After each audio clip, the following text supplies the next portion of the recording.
Hospital કેમ્પસમાં જ ભાવિ તબીબોએ કાયદાના લીરા ઉડાડ્યા હતા। એન્યુઅલ ડેની મસ્તીમાં મેડિકલ સ્ટુડન્ટો ભાન ભૂલ્યા અને નિયમોને નેવે મૂકીને હોસ્પિટલ કેમ્પસમાં જ ફૂલ ડીજેના તાલે ઝૂમી ઉઠ્યા। એ સાથે જ કારમાં ઊભા રહી અને જોખમી સ્ટન્ટ પણ કર્યા હતા। આમ હોસ્પિટલ કેમ્પસમાં મેડિકલ સ્ટુડન્ટોની મસ્તીનો ધમાલનો વિડીયો વાયરલ થતા બનાવ ચર્ચાનું કેન્દ્ર બન્યો છે।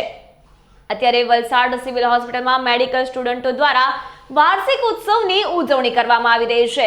3 દિવસ સુધી અનેક કાર્યક્રમનું આયોજન કરવામાં આવ્યું છે, જે અંતર્ગત સિવિલ હોસ્પિટલ કેમ્પસમાં જ મેડિકલ સ્ટુડન્ટોએ ફૂલ ડીજેના તાલે નાચતા ગાતા ભાન ભૂલ્યા હતા અને કારમાં ઊભા રહી જોખમી સ્ટન્ટ કરી શોબાજી કરી હતી। આ બનાવ ચર્ચાનું કેન્દ્ર બન્યો છે। મહત્વપૂર્ણ છે કે વલસાડ સિવિલ હોસ્પિટલમાં અસંખ્ય દર્દીઓ સારવાર હેઠળ દાખલ થાય છે। સામાન્ય રીતે હોસ્પિટલની આજુબાજુ ઊંચા અવાજે મ્યુઝિક વગાડવું તો ઠીક, પણ વાહનોના હોર્ન વગાડવા પણ રોક હોય છે। તેમ છતાં ભાવિ તબીબોએ હોસ્પિટલ કેમ્પસમાં જ કાયદાના લીરા ઉડાડ્યા હતા અને નિયમોને નેવે મૂકી ફૂલ ડીજેના તાલે એવા ઝૂમ્યા હતા કે ચર્ચાનું કેન્દ્ર બની ગયા। આટલું જ નહીં, આટલેથી ન અટકતા કેટલાક સ્ટુડન્ટ કારમાં જોખમી રીતે ઊભા રહી શોબાજી કરી સ્ટન્ટ કર્યા હતા।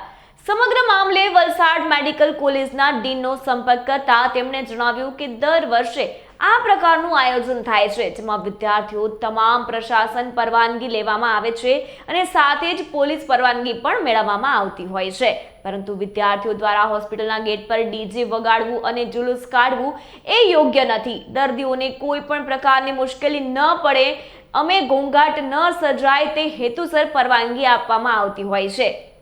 જે કાર્યક્રમ છે એ કોલેજ કેમ્પસમાં છે, જે હોસ્પિટલથી દૂર છે, જેને લઈને જ પરવાનગી આપવામાં આવી હતી। સમગ્ર બાબતને ધ્યાને આવતા હોસ્પિટલ તંત્ર દ્વારા સમગ્ર મામલે તપાસ સમિતિની રચના કરવામાં આવી છે અને તપાસ સમિતિના અહેવાલ બાદ દોષિત વિદ્યાર્થીઓ પર કાર્યવાહી કરવામાં આવશે તેવી બાહેંધરી હોસ્પિટલના ડીન દ્વારા આપવામાં આવી હતી। સાથે જ મેડિકલ કોલેજના જીએસ સાથે વાત કરતા તેમણે જણાવ્યું હતું કે આ તમને ભૂલ થઈ છે અને સમગ્ર બાબતને જે પણ કાર્યવાહી થશે તેમાં તેમનો પણ સાથ સહકાર રહેશે અને જે કાર્યવાહી કરવામાં આવશે તેવા કોલેજના તમામ દ્વારા સહયોગ કરવામાં આવશે તેવું જણાવ્યું હતું।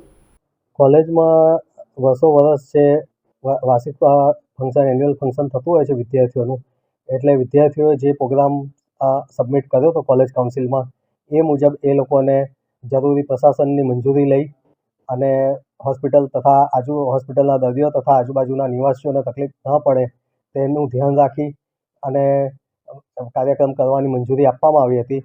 કાર્યક્રમ કોલેજ સામેના ફૂટબોલ ગ્રાઉન્ડમાં જ કરવાની મંજૂરી આપવામાં આવી હતી અને આયોજન દરમિયાન કોઈપણ જાતનું અસભ્ય કે ગેરવર્તણૂક ન થાય તે બાબતે એ લોકોને સ્પષ્ટ લેખિત સૂચના આપવામાં આવેલી હતી।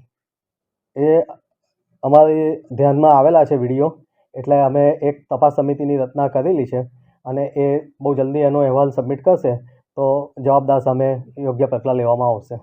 દોષિત વિદ્યાર્થીઓ સામે કઈ રીતના પગલાં લેવાની તૈયારી છે? દોષી વિદ્યાર્થીઓ સામે તપાસ સમિતિ જે અહેવાલ આપે તે મુજબ એમનું પગલાં લેવામાં આવશે। વિદ્યાર્થીઓને તારીખ 15થી તારીખ 18 સુધી એ મંજૂરી આપવામાં આવેલી હતી। લાઉડસ્પીકર અને એની પોલીસ પ્રશાસનની જે જરૂરી મંજૂરી મુજબ કરવાનું એ લોકોને સૂચના આપવામાં આવી હતી। જે રીતે ડીજે લાવવામાં આવ્યું છે સિવિલ હોસ્પિટલના ગેટ પાસેથી, એ બાબતે શું કહેશો? એ બાબતે કોઈ મંજૂરી આપવામાં આવી ન હતી।